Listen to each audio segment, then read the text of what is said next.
Les caves profondes du massif central saharien nous racontent une histoire qui a commencé il y a plus de 6000 ans.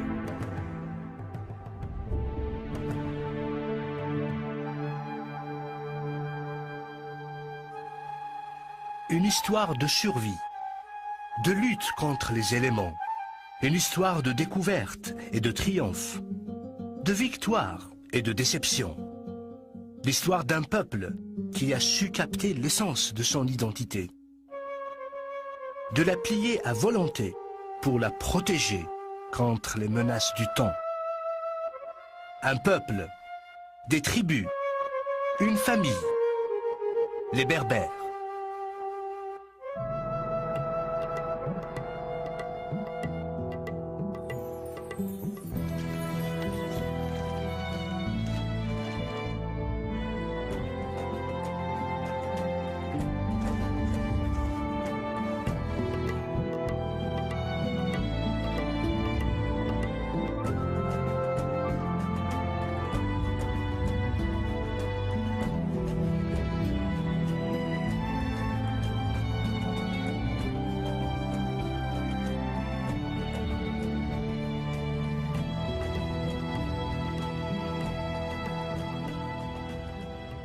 Nous ne savons toujours pas qui, dans l'histoire, a utilisé le terme berbère pour indiquer les populations indigènes d'Afrique du Nord. Peut-être les Grecs, en les désignant d'étrangers, ou encore les Romains, les appelant barbares. Ce que nous savons, c'est que chaque tribu portait et porte encore un nom propre à elle. Alors que l'ensemble de ces tribus s'identifie au terme Imaziran, homme libre, un nom qui sauvegardera leur place dans l'histoire de l'humanité. Les historiens sont confus sur les origines de ce peuple, si fier et si tenace. Seraient-ils les autochtones de ce pays, comme semblent l'indiquer les stèles et les fresques murales, ou encore un mélange d'immigrants et d'autochtones?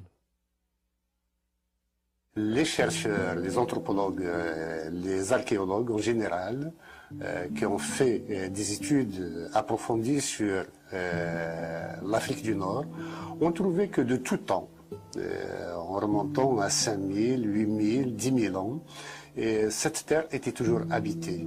Et on ne voit pas de peuple ayant émigré d'ailleurs pour s'installer sur cette terre. Donc les Berbères ne viennent de nulle part. Ceci dit, ayant un rivage assez long de 3000 km avec la Méditerranée, donc tout le bassin méditerranéen a conflué vers l'Afrique du Nord, et on a vu aussi bien les Phéniciens comme premiers arrivants en Afrique du Nord, ensuite les Grecs, ensuite les Romains, même les barbares des Vikings étaient venus jusque-là, puisqu'il y a eu les Vandales à un moment donné qui étaient arrivés en Afrique du Nord. Donc l'Afrique du Nord a subi, ou plutôt bénéficié, des brassages humains de toute la Méditerranée.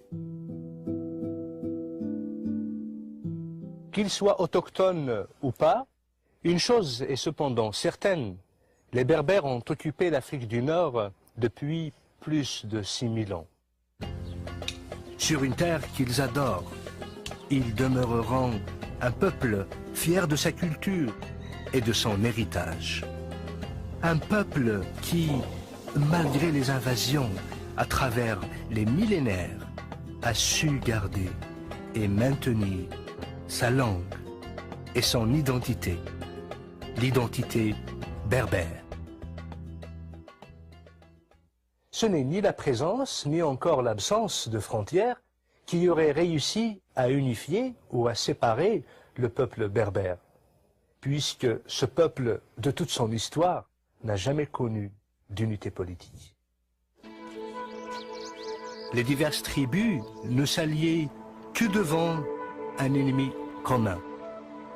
L'envahisseur, une fois le danger parti, chaque tribu reprenait sa vie, propre à elle. Que ce soit en Libye, en Tunisie, au Maroc ou en Algérie, les Berbères qui s'étaient bien établis, comme bergers et fermiers, retournaient chez eux, dans leurs villages et forteresses, qu'ils avaient érigés très loin dans les montagnes, vers les pics les plus inaccessibles. Certains ont trouvé refuge dans les îles Canaries et l'île de Djerba. Aujourd'hui, leurs descendants continuent à vivre dans ces régions lointaines.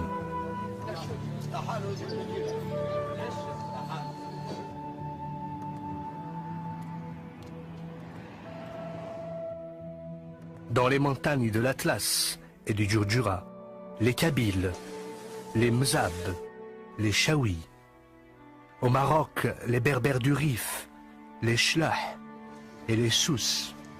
En Égypte, à l'oasis de Siwa, en Tunisie et en Libye. Les Berbères se sont dirigés aussi vers le sud du continent africain. Le Mali, le Niger, la Mauritanie, le Burkina Faso et le Sénégal. Toutes ces régions abritent les Touaregs, les Berbères du Sahara, les hommes bleus du désert. Mais si les Berbères n'ont pas connu d'unité politique, ils ont par contre connu l'unité culturelle, linguistique et artistique. Dans les signes géométriques qui garnissent leurs poteries, leurs tapis, leurs bijoux, signes mystérieux et inconnus qui cachent une histoire commune. L'histoire d'un homme, d'une femme, d'un peuple, l'histoire des Berbères. Notre histoire commence ici, à l'intérieur de l'espace africain, où les Berbères, pendant des millénaires, ont joui des avantages que leur procuraient la mer et les plaines d'un côté, les montagnes et le désert de l'autre. Notre histoire commence en Libye. La Libye a connu pendant des milliers d'années la population berbère la plus importante de toute l'Afrique du Nord. Nous identifions deux grandes familles de tribus libyennes, les Lébous, les Ténérous, mentionnées dans des inscriptions égyptiennes, datant de plus de 5000 ans. Ces inscriptions faisaient allusion aux migrations des peuples berbères en Égypte. Les tribus des Lébous vont finir par s'installer en Égypte, à l'est du delta. Ils payeront leur tribut aux autorités égyptiennes. Ils vont s'engager aussi dans l'armée.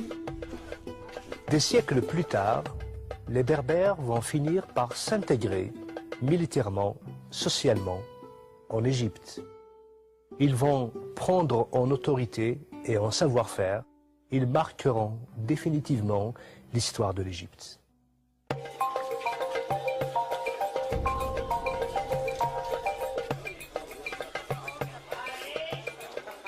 L'Égypte est aujourd'hui un pays cosmopolitain qui comprend une population urbaine et agricole.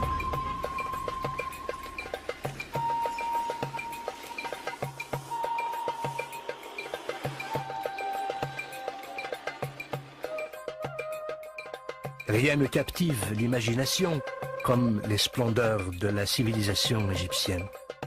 Les pyramides de Giza, gardées par le grand sphinx.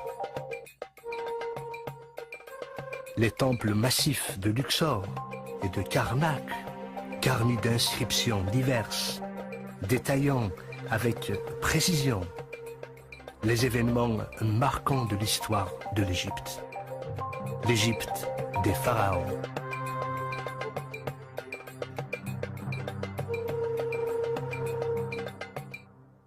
C'est grâce aux documents égyptiens anciens que les ancêtres des Berbères, installés à l'ouest du delta, nous sont connus.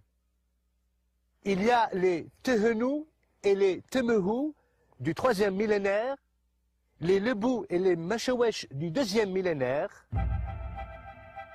Mais comment les Berbères ont-ils réussi à se constituer en véritable puissance, qui a même réussi au début du 1er millénaire à se rendre maître de l'Égypte?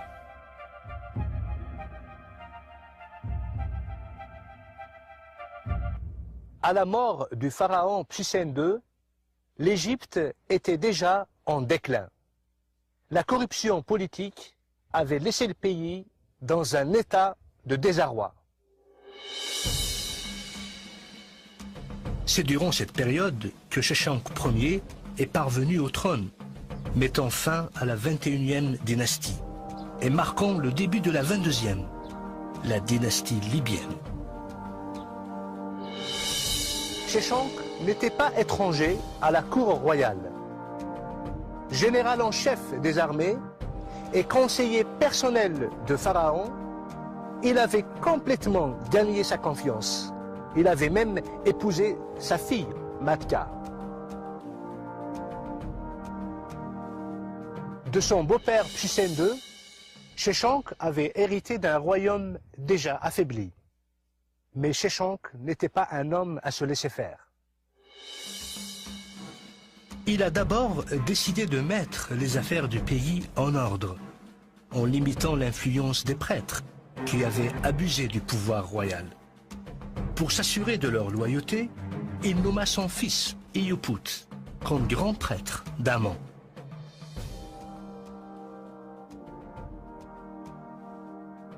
Sheshonq comprenait très bien que le pouvoir du pharaon dépendait du soutien de son peuple et de celui de la noblesse en particulier. C'est ainsi qu'il a permis aux seigneurs de la terre d'épouser les filles de la cour royale, pratique inhabituelle en Égypte. Ensuite, Sheshonq s'attaqua aux problèmes politiques. Il réussit ainsi à mettre fin aux divisions qui rongeaient l'Égypte durant la 21e dynastie. Il réunit une Égypte divisée entre Thèbes au sud et Tani au nord et établit ses fils dans des positions importantes, ce qui lui a permis d'exercer un pouvoir total dans les régions sensibles du pays. Sheshonq réalisait que la foi du peuple dans le royaume ne pouvait être solidifiée qu'en ravivant la puissance et la gloire que l'Égypte avait connues jadis. Il a repris alors une politique d'expansion et mena en Palestine une campagne victorieuse qu'il a commémorée et célébrée en entreprenant un programme de construction ambitieux dans le temple d'Amon-Ré à Karnak. C'est ainsi que Sheshonq a su consolider son autorité à la base, marquant un nouvel âge de prospérité dans un pays qui agonisait. Finalement, Sheshonq a noué des liens commerciaux étroits avec la cité. Finalement, Sheshonq a noué des liens commerciaux étroits avec la cité phénicienne de Byblos, des liens qui s'avéreront être profitables aux deux royaumes. Sheshonq est mort en 924 avant Jésus-Christ, après un règne de 21 ans, laissant derrière lui un pays prospère. À ses funérailles, l'Égypte pleura la perte d'un de ses plus grands pharaons. Son fils, Osorkon, lui a succédé. Plusieurs autres rois ont honoré sa mémoire en adoptant son nom. On se souviendra toujours de Sheshonq comme étant le roi qui a aidé l'Égypte à retrouver sa gloire et sa stabilité.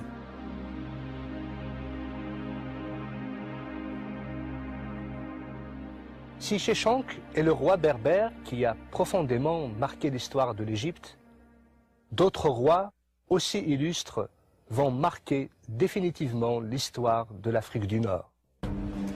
5 rois berbères vont passer de l'histoire à la légende.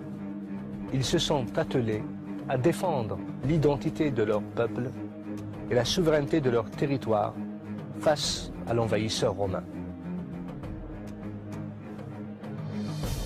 Massinissa, Jugurtha, Juba I, Juba II et Ptolémée, roi de Mauritanie, vont profondément marquer l'histoire de la Berbérie. 2 parmi eux se distingueront d'une manière particulière par leurs qualités exceptionnelles, par leur courage et leur probité. L'un d'eux s'est surpassé dans le combat et les conquêtes militaires. L'autre va se distinguer en promouvant la renaissance des arts et des lettres. Le premier est un homme de guerre, le second un homme de paix. Pourtant, ça sera l'œuvre du premier qui aura permis au second de propulser le royaume de Numidie vers l'apogée de sa gloire.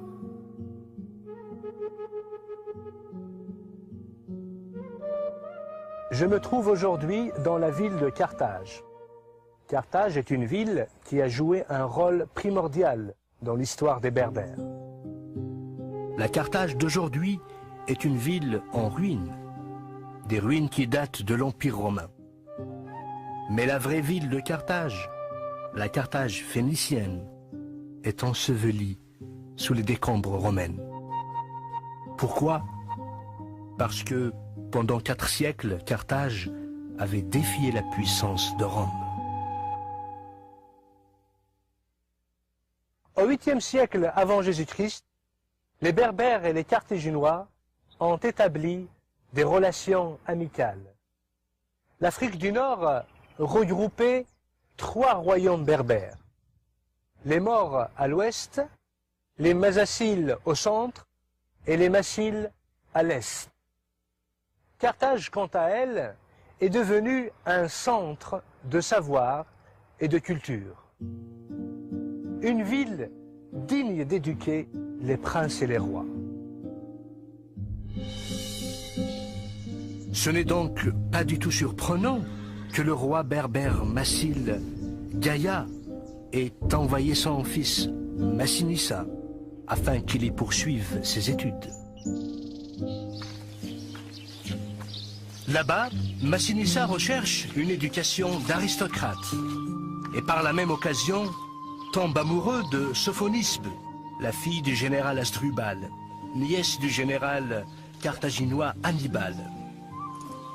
Ces 2 jeunes gens décident de se marier, union qui ne manquera pas de solidifier les relations entre le royaume massile et Carthage. Malheureusement, un nouveau conflit éclate entre les Romains et les Carthaginois avant que le prince berbère et la princesse carthaginoise puissent célébrer leurs noces. À la demande du grand Hannibal, le roi berbère Gaïa envoie son fils Massinissa à la tête de l'armée massile prêter main forte aux Carthaginois en Espagne. Au combat, Massinissa reçoit une nouvelle tragique. Son père est décédé et son oncle a usurpé le trône. Massinissa ne tarde pas à réagir. Il débarque immédiatement dans le pays des morts, dont le souverain lui fournit une escorte de 4000 cavaliers. Coup de théâtre. L'oncle de Massinissa, à son tour, meurt. Son fils, Lacumaces, lui succède. Trop jeune pour le trône, son tuteur Mazétul va prendre à charge les affaires de l'État. Il va ainsi demander renfort à Syphax, le roi des Masaciles, ennemi juré de Gaïa. À la première bataille contre l'armée de Lacumaces, Massinissa est vainqueur. Il va accorder la grâce à Lacumaces.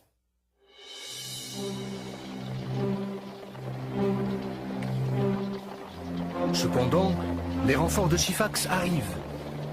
Battu et blessé, Massinissa fuit en se jetant dans une rivière. Le croyant mort, Syphax arrête la poursuite. À peine rétabli, Massinissa repart à la conquête de son royaume. En apprenant que le roi est toujours vivant, les Berbères s'unissent à lui.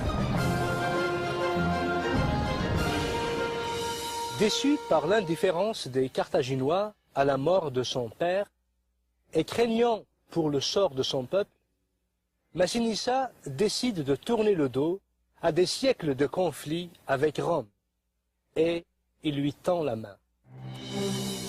Dans un acte de vengeance, Syphax rentre alors à Carthage et obtient la main de la princesse Sophonobie.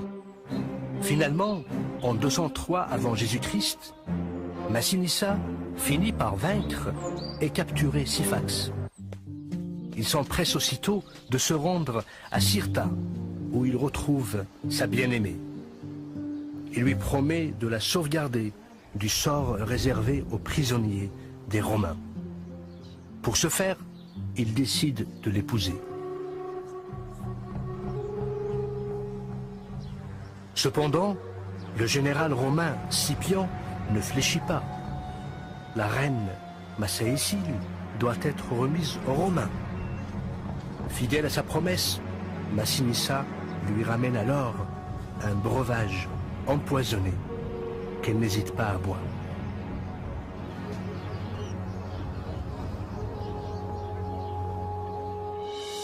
Le jour suivant, devant l'assemblée des troupes, Scipion décerne à Massinissa le titre de roi et lui remet la couronne et le sceptre.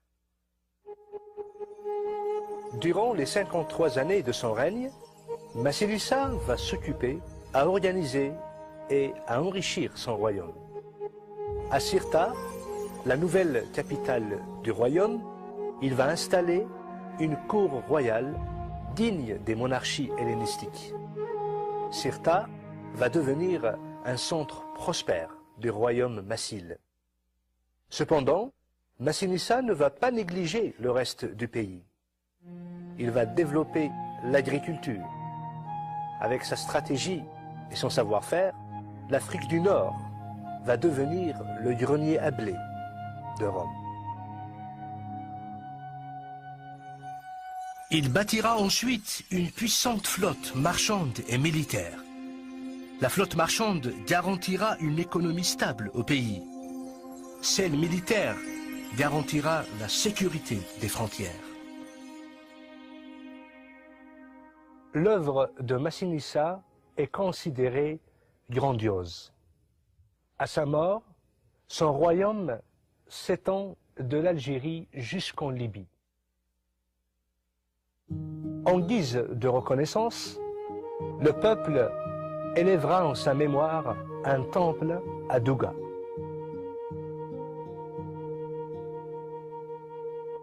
Le choix de Massinissa s'est révélé judicieux. Au printemps de l'année 146 avant Jésus-Christ, après sa victoire finale contre Carthage, Rome s'est installée en Afrique. Sur les ordres de Scipion, Carthage, la ville la plus prestigieuse d'Afrique du Nord, a été complètement détruite. Ses murs rasés, sa population exterminée, son héritage effacé à jamais. Déclaré par les Romains, interdit aux hommes pour l'éternité. Cependant, l'essence de Carthage ne mourra pas. C'est pourquoi les Romains ont décidé d'annexer les territoires qu'elle dominait. C'est ainsi que Rome va prendre possession de ces terres fertiles pour y implanter des colonies. Un siècle plus tard, les Romains auront fondé la grande province de l'Afrique. Si l'histoire se souviendra toujours de Massinissa comme étant guerrier et roi légendaire qui a apporté à son peuple la stabilité et la prospérité, Juba II, lui, sera reconnu comme étant le roi berbère qui a donné à son peuple son âge d'or. Mais comment se fait-il un orphelin de 4 ans a su gagner la confiance et le respect de Rome, l'admiration des Grecs et l'adulation de son propre peuple? C'est à la mort prématurée de Juba I, roi de Numidie, que Jules César rentre à Rome avec le jeune prince Juba II et charge sa nièce Octavie de l'élever. À Rome, et sous l'œil vigilant d'Octavie, le petit prince berbère reçoit l'éducation de la grande noblesse romaine.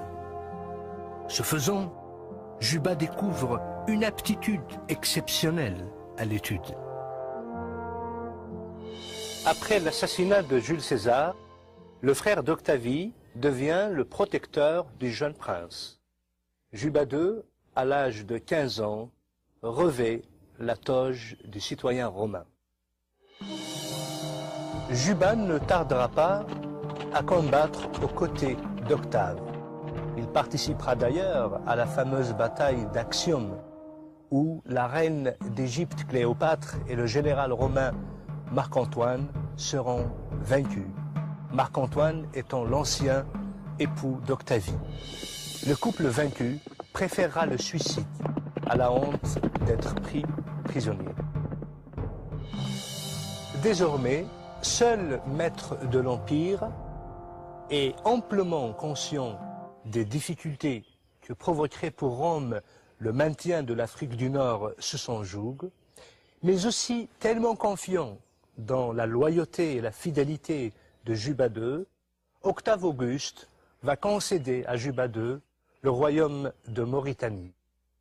Juba II, une fois installé sur le royaume de la Mauritanie et à la ville de Yol, la côte occidentale de l'Algérie actuelle, il rebaptisera cette ville du nom de Césarée, en hommage au nouveau César, Octave Auguste.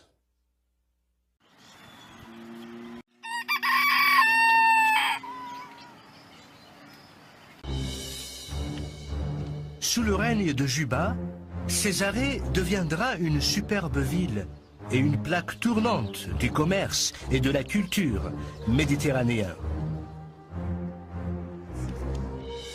Juba II y bâtira aussi des jardins, des temples et des amphithéâtres.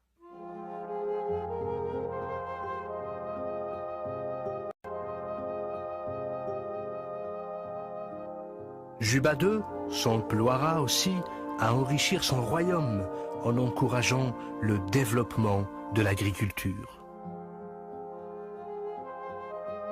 La Mauritanie ne tardera pas à devenir un véritable grenier à blé en fournissant les 2/3 des besoins en blé de Rome, ce qui lui apportera aussi de considérables revenus.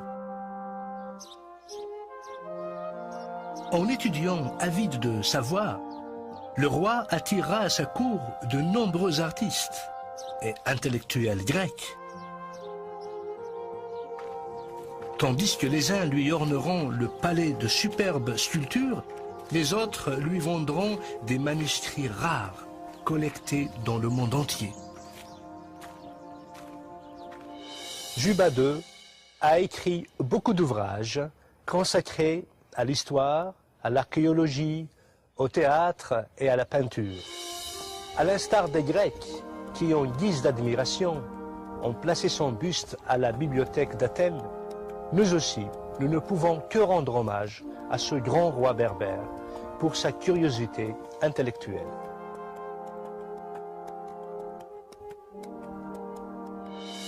Destin fabuleux et admirable que celui de ce jeune prince berbère, prisonnier des Romains, qui a su plier sa destinée pour devenir l'un des rois les plus brillants de son époque. Juba II a su réunir et diffuser les composantes de la culture méditerranéenne. Il reste pour son peuple un sujet d'admiration et de respect. Juba II est l'exemple idéal de ce que la royauté a de mieux à offrir.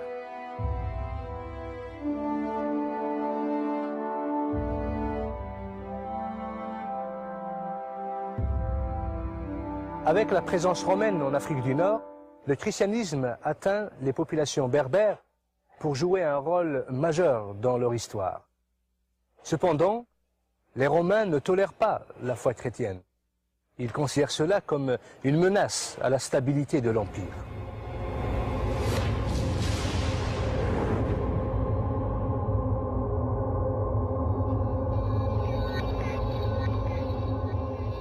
La croyance en la foi chrétienne coûtait cher aux Berbères. Persécutés, torturés à mort, les Berbères comparaissaient quasiment tous les jours devant les tribunaux romains. Décapités, livrés dans les amphithéâtres aux bêtes féroces, brûlés, crucifiés. Malgré tout, les Berbères chrétiens sont restés fermes dans leur foi. La souffrance et la torture ont ouvert grand les portes à un réveil accompagné d'une grande détermination à tenir ferme. Ainsi, les Berbères ne vont pas uniquement donner un grand nombre de martyrs à la foi chrétienne, mais aussi la crème des philosophes et des penseurs qui vont par la suite consolider la chrétienté et défendre la foi face aux persécuteurs et face aux hérésies. Tertullien, Saint Cyprien et Saint Augustin laisseront leur marque sur l'histoire du christianisme. C'est à cette période noire de persécution de l'Église en Afrique du Nord que naquit à Carthage Tertullien. Tertullien, un des pères de l'Église d'Afrique du Nord, était doté d'une formation de jurisconsulte. Il s'intéressera aussi à d'autres disciplines, la poésie, la philosophie, l'histoire. Il va étudier les Grecs et les Latins. Il est d'une érudition remarquable. Il va par la suite défendre l'Église et la foi face aux persécuteurs et face aux hérésies. Tertullien est parmi les hommes prépondérants de l'Église en Afrique du Nord. Il est un témoin fidèle et courageux de la foi chrétienne. Il est l'avocat des martyrs par excellence. Le fait que les martyrs semblaient accepter sans discussion leur condamnation le révoltait. Il rompra avec cette soumission passive et contribuera ultimement à la défaite du paganisme. Tertullien se révoltera d'abord contre un paganisme d'État intolérant qui refusait le droit de citoyenneté aux chrétiens. Ensuite, contre une hiérarchie ecclésiastique qui faisait des concessions et se compromettait avec les puissances du siècle. Tertullien est considéré comme le fondateur de la théologie biblique. Il est parmi les pères de l'Église qui marqueront considérablement l'histoire de la chrétienté. Il est à la fois apologète, enseignant, moraliste et théologien. Tertullien est considéré aussi comme le champion de la défense de la chrétienté. À sa suite viendra Cyprien. Lui, il va s'atteler au sujet de l'unité de l'Église. Cyprien est issu d'une famille de la haute bourgeoisie carthaginoise. Enfant de païens, il défendait l'idolâtrie. Il jouissait aussi d'une fortune personnelle considérable. Après avoir complété son éducation, il devint un rhéteur et un maître éloquent, incontesté. Sa renommée grandit dans la cité carthaginoise. Il est aussi un avocat de métier. Cyprien de Carthage mena une vie de très haut niveau. Il aimait les luxes et les plaisirs de la vie. Il entretenait des relations d'amitié avec la plupart des notables de Carthage, avec lesquels il gardera fidélité pour longtemps. Ce rhéteur remarquable, très riche et mondain dans sa vie, ne finira pas d'étonner la haute société carthaginoise lorsqu'il se convertit au christianisme.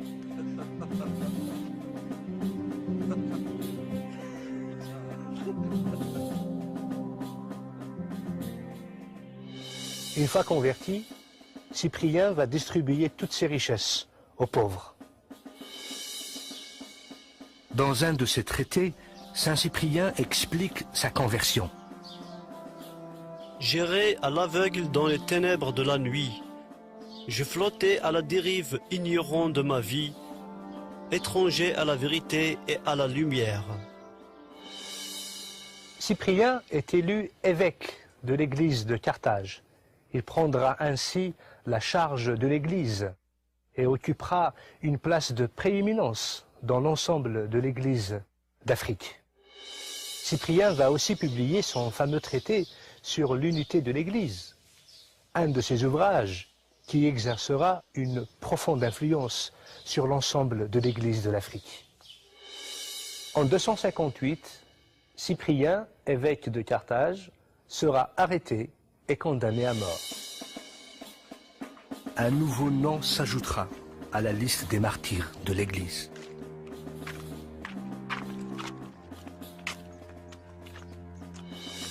Lorsque Constantin devient empereur de Rome, il manifestera une attitude bienveillante envers l'Église. Ainsi, la religion chrétienne, devenue officiellement une religion de l'Empire, reconnue, la persécution envers les chrétiens va cesser.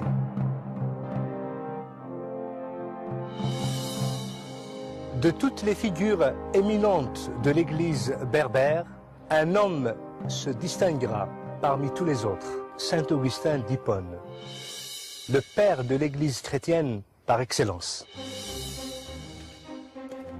Né à Tagaste, en Algérie, au sud du port d'Hippone, il passe une enfance heureuse. Plus tard, il se rappellera de l'extraordinaire lumière africaine. Cette lumière inonde tout ce que nous voyons, se glisse partout où la découvre le jour. Elle me pénètre de 1000 manières. Élève studieux, Augustin poursuivra ses premières études à Tagaste, jusqu'à l'âge de 16 ans. Sa mère, qui est une fervente chrétienne, voudrait pour lui une formation chrétienne. Son père, qui est un propriétaire terrien et païen de tradition, rêvait pour son fils d'une formation de rhéteur ou d'avocat. À l'âge de 17 ans, Augustin se retrouve à Carthage pour une durée de près de 12 années, où d'abord il est étudiant, par la suite professeur. En 383, Saint Augustin s'établit à Rome. Par la suite, il obtient un poste de rhéteur à Milan.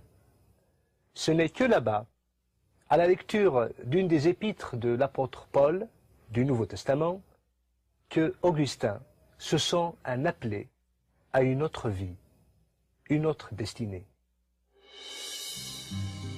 Élaborant ces dialogues philosophiques, Saint Augustin poursuivra sa marche sur les sentiers de la vérité.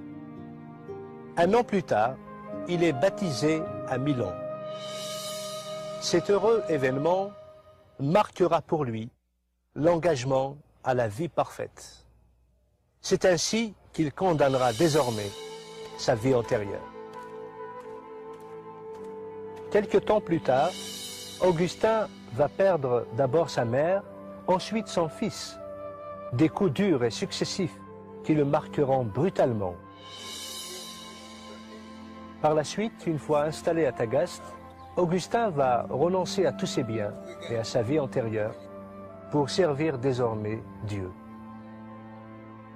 Appelé comme prêtre au service de l'Église, Saint Augustin finira par devenir l'évêque de l'Église d'Hippone.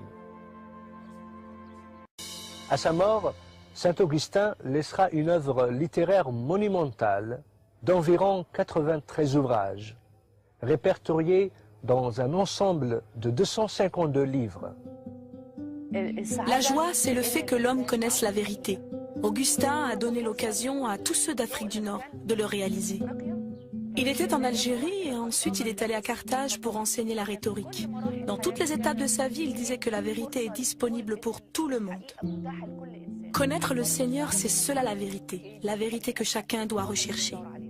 Ensuite, il dit quelque chose de très important, le fait que le bonheur est de vivre en harmonie avec ce qui relève de son être intérieur. Où se trouve la sagesse? La sagesse est à l'intérieur de soi. La sagesse se trouve dans l'être profond intérieur. L'homme doit rechercher la vérité à l'intérieur de lui-même et non pas à l'extérieur.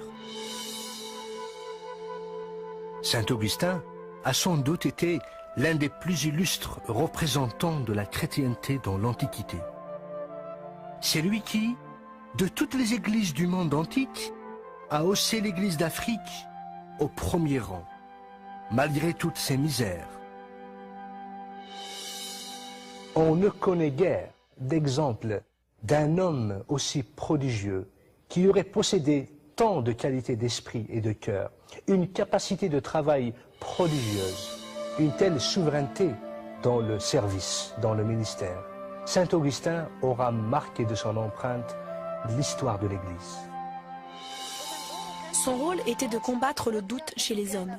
Il voulait leur dire que la vérité existe. Contrairement à ce que disaient les néoplatoniciens qui pensaient que ce ne servait à rien de connaître la vérité et que personne ne pourra la découvrir.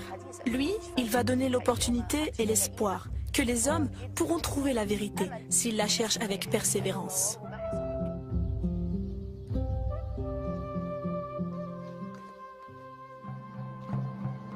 Pendant des millénaires, les Berbères ont joué un rôle critique sur la scène de l'histoire. Ils ont été capables de survivre et même prospérer, aussi bien sur leur propre terre que dans de lointains pays étrangers. Ils ont aussi offert au monde de grands philosophes, de grands penseurs, de grands rois. Cependant, la contribution des Berbères aux pages de l'histoire de l'humanité ne serait complète sans la mention d'une personnalité dont la renommée dépassera le nord du continent africain. De celle qui, jusqu'à nos jours, sera révérée en tant que reine des Berbères. Une femme qui symbolise peut-être au plus fort ce qu'est l'esprit berbère. Aux yeux de son peuple, elle est Dihia. Pour ses ennemis, elle est la Kahina, ou la prêtresse, à craindre et à respecter. Preuve en est. Les envahisseurs arabes qui commençaient à se rapprocher venant de l'Est ont compris que l'Afrique du Nord ne tomberait pas entre leurs mains qu'à la défaite d'un ennemi aussi redoutable.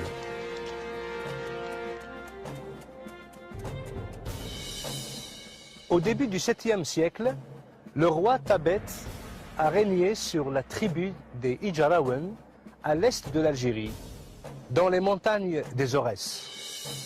Sous son règne, le royaume a connu la paix et la prospérité. Le peuple attend avec impatience la naissance de l'héritier du trône. Un vœu qui sera bientôt exaucé. Malheureusement, l'apparition d'une nouvelle vie en cause la perte d'une autre. La reine vient de mourir en accouchant. Le roi apprend qu'il est le père d'une petite fille, mais qu'il a aussi perdu sa bien-aimée. En portant ce bébé si délicat entre ses bras, il ne pouvait pas connaître le rôle crucial qu'allait jouer cette princesse dans l'histoire de son peuple. Dihia reçoit une éducation digne des plus grands princes.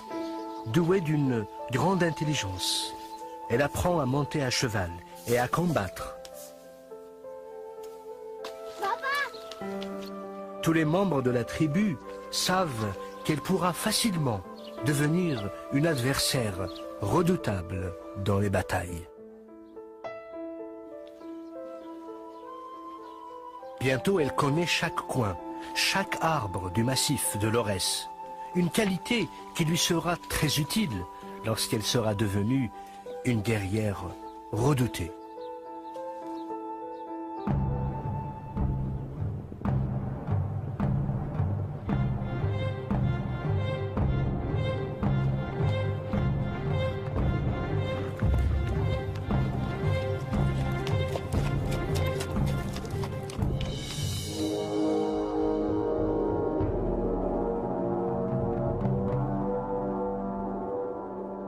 Très loin, à des milliers de kilomètres du pays berbère, en Arabie, des événements dramatiques allaient influencer le cours de l'histoire.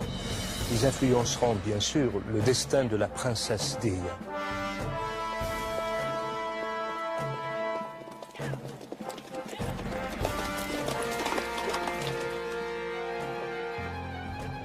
Avec l'apparition de l'islam, les Arabes commencent la conquête de l'Ouest. Vers la fin du 7e siècle, les premiers guerriers arabes arrivent en Afrique du Nord. L'Égypte d'abord tombe entre leurs mains, puis la Libye, suivie de la Tunisie. Le calife Muawiyah va alors envoyer son lieutenant, Uqba ibn Nafa', en terre d'Ifriqiya. C'est Uqba ibn Nafa' qui va fonder Qayrawan, la première ville musulmane en Afrique du Nord. La ville de Kairouan étant édifiée, elle servira en quelque sorte de tête de pont pour les armées arabes en Afrique du Nord. Les armées byzantines étant disséminées le long de la côte de la Méditerranée, Uqba ibn Nafa' préféra pour atteindre le pays traverser les hauts plateaux. Sauf que il fera face à une résistance farouche de la part des Berbères. Cette résistance est dirigée par Koseila, un chef berbère qui règne sur la tribu des Irawibn. Après de nombreux combats qu'il perdra, Uqba tombe en disgrâce et retourne en Arabie.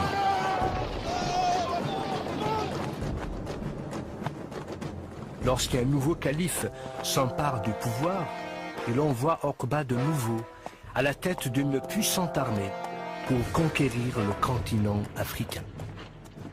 Cette fois-ci, Uqba est mu par un désir de vengeance personnelle.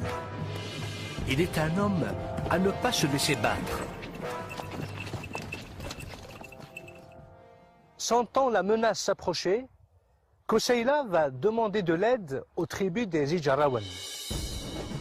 Tabet arrive à la tête de l'armée, accompagné de la princesse Dihya. Le choc a eu lieu à Tehouda et la chute de Kairouan prouvera une victoire glorieuse pour les Berbères.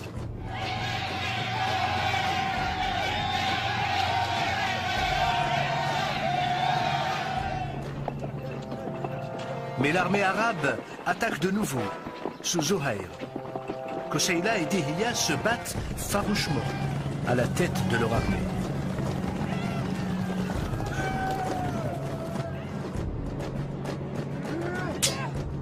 Malheureusement, cette bataille coûte cher. Elle y réclamera la vie de Koseila.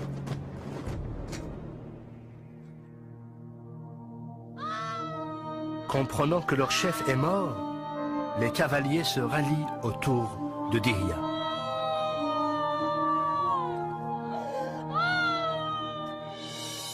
Quelques années plus tard, de nouveaux guerriers arabes vont pénétrer l'Afrique du Nord. Cette nouvelle armée sera conduite par le guerrier Hassan ibn Norman.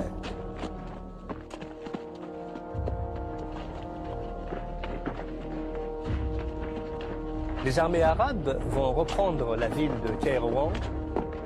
Ils vont aussi s'accaparer de Carthage.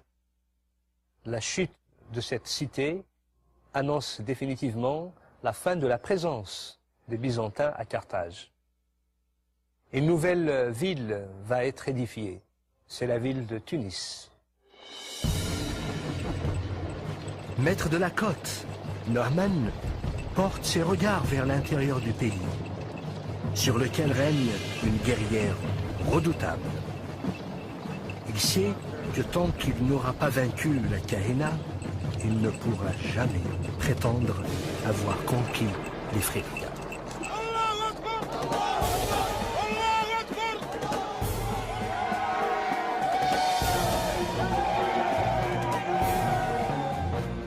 Il se dirige donc avec son armée vers l'Aurès.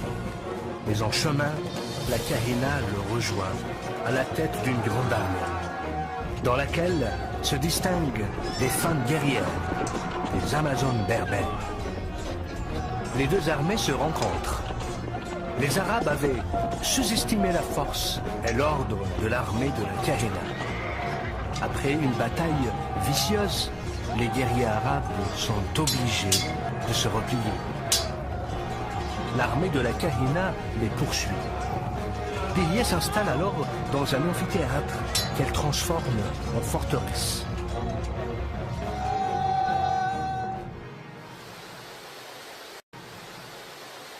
Cependant, l'armée arabe ne va pas tarder à revenir.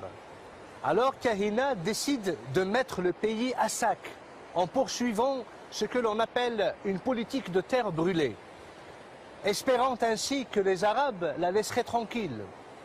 Ce que Kahina ne réalisait pas, c'est que l'ennemi n'avait pas uniquement pour objectif la conquête territoriale. Fatigué et mécontent, le peuple conteste ce qu'elle a fait. C'est alors que Hassan décide d'attaquer. Voyant que l'armée arabe est aux portes de la forteresse, Kahina demande aux tribus de se joindre à elle. Mais elle ne jouit plus autant du soutien de ses alliés. Et bon nombre de tribus refusent de s'unir à elle. La reine résiste pendant 2 semaines aux troupes qui attaquent la forteresse. Mais elle réalise qu'elle ne pourra pas tenir plus longtemps. Elle prend alors une décision. Elle ne veut plus que ses fidèles compagnons perdent leur vie pour une cause perdue. Voyant qu'ils sont à bout, elle leur demande de baisser les armes. Les guerriers berbères ne veulent pas se rendre et refusent que leur reine se sacrifie pour eux. Néanmoins, avec la même obstination qui l'a poussé à combattre les armées arabes pendant des années, d'abord aux côtés de son père, par la suite aux côtés de Kousseïla, et finalement seule, elle réalise et comprend la nécessité du sacrifice. Dihya quitte seule la forteresse au petit matin, pour aller une dernière fois fouler le sol de son cher pays. Elle y trouve un puits pour y étancher sa soif.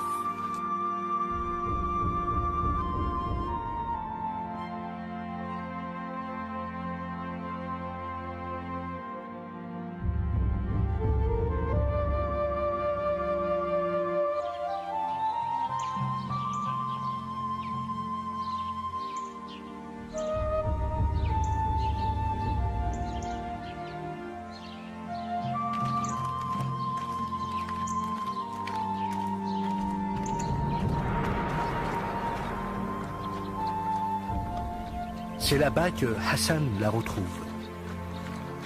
La Kahina, reine des Berbères, qu'il avait combattue plus farouchement que n'importe lequel de ses adversaires.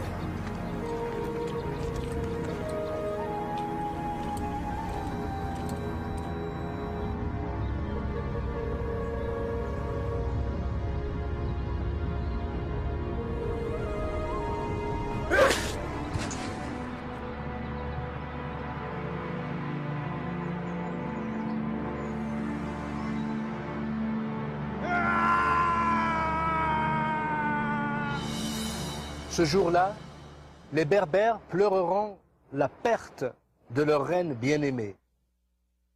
Ils avaient compris qu'avec la mort de Dihya, ils avaient perdu une femme de grande valeur, un vaillant chef, une femme dont le courage n'a d'égal que son cœur. La reine qui aura passé sa vie à lutter pour la liberté de son peuple, qui aura veillé des nuits entières à évaluer la menace qui venait de l'Est, pouvait maintenant se reposer en paix dans le sein de cette terre qu'elle avait tellement chérie, de ce pays qu'elle avait préféré à sa propre vie. Aujourd'hui, plus de 13 siècles après sa mort, Dihya sera toujours cité parmi les plus grands défenseurs de la liberté que les Berbères auront jamais connue.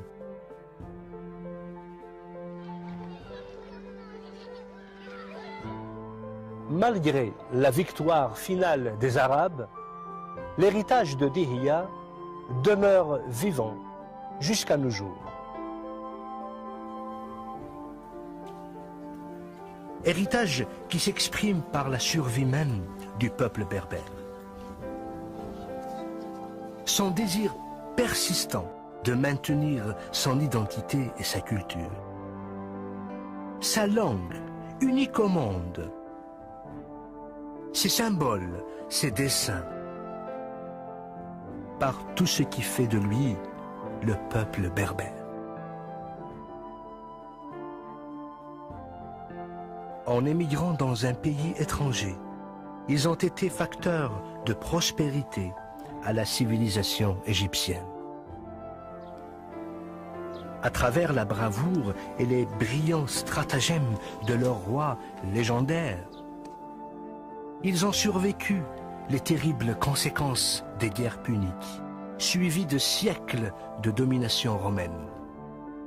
À la cause chrétienne, ils ont offert nombre de martyrs, sans pour autant abandonner leur foi.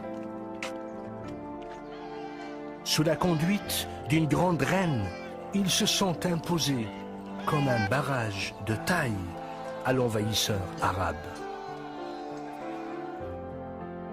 Kabyle, Chaoui, Mouzabite, Touareg, Shlah, Souss, Rifi, Chenois, Nfoussa, Djerbi, Zarawa, Sioui et Canari, que ce soit en Algérie, au Maroc, en Tunisie, en Libye et partout dans le Sahara d'Afrique, et même jusqu'aux îles Canaries. Les Berbères demeurent la preuve que les siècles et les millénaires ne pourront effacer une réalité primordiale. Le fait que les Berbères sont et demeureront toujours des hommes libres, immésérables.